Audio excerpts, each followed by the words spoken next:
floaters can be of multiple causes, but the commonest eye floaters that we see are usually in an elderly population. So I would say maybe 50, 60 plus age group, where these eye floaters come upon suddenly, and you see them as these little worms or dots or blobs. This is typically how patients describe them in their vision. So they can come suddenly in the right eye or the left eye, and they appear as worms or big blobs, or they appear as dots, really tiny dots. And what they are is that there's a jelly which is inside the eye, which is called the vitreous jelly, right? And this vitreous jelly is absolutely clear when we are born. So babies have an absolutely clear vitreous jelly. And as you age, because the vitreous jelly is actually made up of proteins, the proteins undergo denaturation or degeneration, so to speak. So when they undergo degeneration, they clump up into different shapes, and those appear as floaters. So it is a normal aging phenomenon. However, sometimes floaters can be associated with pathology, which is that as we age, there is a condition called posterior vitreous detachment, where the jelly inside the eye, this vitreous gel inside the eye, literally pulls away from the back of the retina. And as it pulls away, patients do notice flashing lights, floaters, dots, blobs, everything. But it can also pull on the retina, which is the inner, very, very sensitive layer of the eye, and it can cause a retinal hole or a retinal tear, so on and so forth. And that is when a floater is dangerous. So 95% of patients with floaters have benign floaters, where there's nothing wrong with the retina, everything is fine, and this is just a degeneration of the eye. But in those 5% patients, a floater could mean that there is a retina which has torn, or there's a hole in the retina. And that is when we need to treat these patients. Floaters typically would then come under these blanket umbrellas. But yes, there are certain other acquired causes of floaters. Like I said, inflammation is one, where you have had chronic or acute inflammation in the eye. There are a lot of inflammatory eye diseases or uveitis, which also then typically give you floaters, which and those floaters are again because of inflammatory cells inside the eye. So there are clumps of cells which are inside the eye. And those are the conditions which then can lead to a flare-up or other things. But I think broadly speaking, we can divide floaters into those which affect vision and those which don't affect vision. So if you were to look at it from a simplistic point of view, those floaters which don't affect vision are usually benign and don't really need treatment as much. Those floaters which are accompanied by poor vision or have an underlying pathology, they definitely need urgent treatment. There are certain populations, there are certain patients who will have a greater susceptibility to floaters. And one of the commonest factors there is somebody with a high minus number, or what we call as myopia or short-sightedness. So we define myopia into three categories, which is mild, moderate, severe. So mild myopia is somebody who maybe has -1 to -2, and then the middle one, -3, 4, -5 is moderate myopia. Anybody over -6, -7, -8 is pathological myopia. So high myopes who have a high minus number are definitely more prone to getting these floaters, to getting retinal breaks, retinal tears. The second population who is prone to getting floaters is patients who have had history of trauma to the eye. So if you've ever been hit in the eye with with a cricket ball or a tennis ball, or while playing football or something like that, and you probably do have a floater from then, or you could even have a new floater because the eye has been traumatized in some form, and there is some degeneration there. Then there are a lot of medical conditions which cause floaters because they cause bleeding inside the eye. And any bleeding inside the eye also presents as floaters. So diabetic retinopathy, hypertensive retinopathy. So patients with diabetes, hypertension, a lot of blood malignancies, and a lot of other things can cause bleeding inside the eye, which also presents as floaters. The patient will also say that I'm getting sudden floaters. I would say, and then there are certain conditions that you're born with, like a certain genetic susceptibility to these floaters. So yeah, there are different patient groups who can have these floaters, or they're more common in them. But I would say the myopia bit is the commonest and something that most patients should know. At least when you have a minus number, that is something that you must keep in mind. Any new floaters, I think one should have a very low threshold of visiting their eye specialist if there are new floaters. If it's an old floater that you have been living with for a very long time, that you see this worm in one eye, other eye, a lot of eye specialists have seen you already, and they know that it exists, and you know that it exists, and it hasn't changed in size, shape, or form for many years, then that is less worrisome because it means that it is a fixed degeneration, which everybody knows about. But it is these new floaters that you must be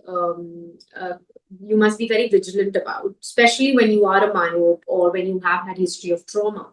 Where if there is a new floater, along with flashing lights, where the lights flash in one quadrant of the eye, up, top right, top left, down right, down left. If you have these flashing lights along with floaters, and if you have like a shower of floaters, whether black dots, red dots, I think any of those symptoms, you must come to not just an eye specialist, but a retina specialist for sure. Because only a retina specialist will then be able to put drops in the eye, dilate your eyes, and look at the retina, which is where the tear or the break happens. And often these are very easily missed because they are very small tears, or they are tears which are in evolution, which means they're very they're still happening, they're still evolving. So they're very difficult actually to pick up clinically unless you look for them very, very carefully. And most of these tears do not happen in the center of the retina, they happen in the absolute peripheral area of the retina, which is again difficult to examine. So you must go to a retina specialist, if you have these issues. The short answer to that is no.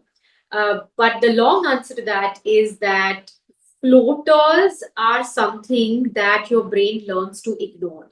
So the way to deal with floaters is, if you do have floaters, which you've seen eye specialists and they've ruled it out and everything is okay, then the main thing here is to not focus at the floater directly.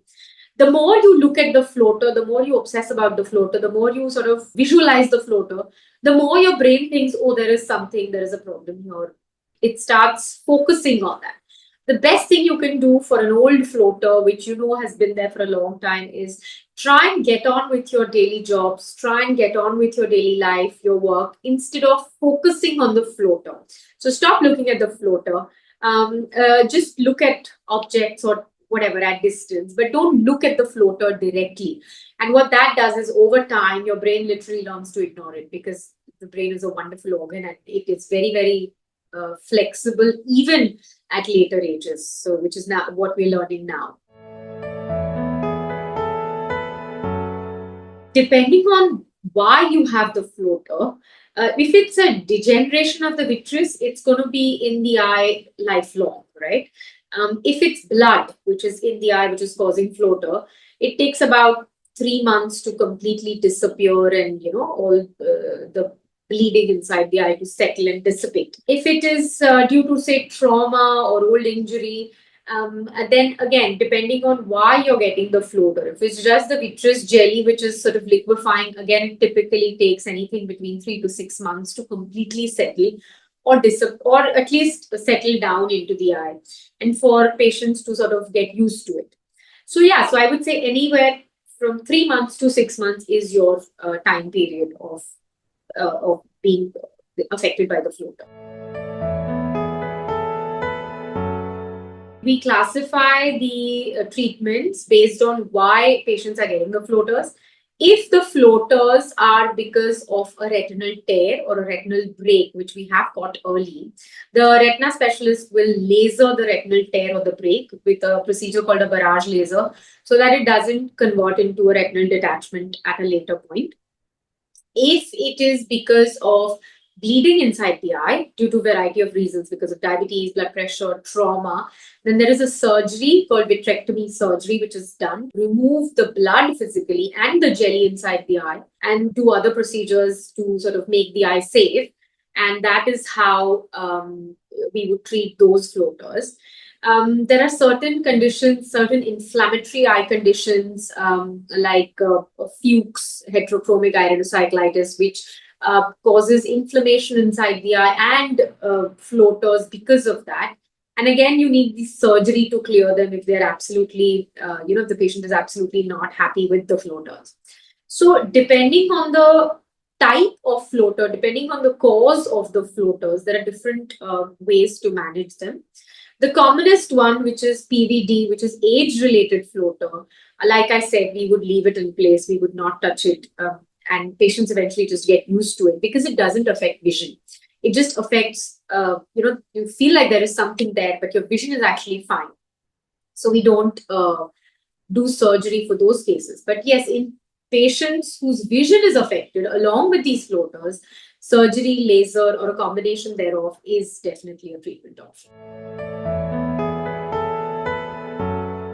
In certain conditions, we need to sort of diagnose the patient of those diseases. The bleeding ones that I talked about, where there is blood inside the eye, which is causing floaters, all those are usually manageable conditions because they're like diabetes, blood pressure.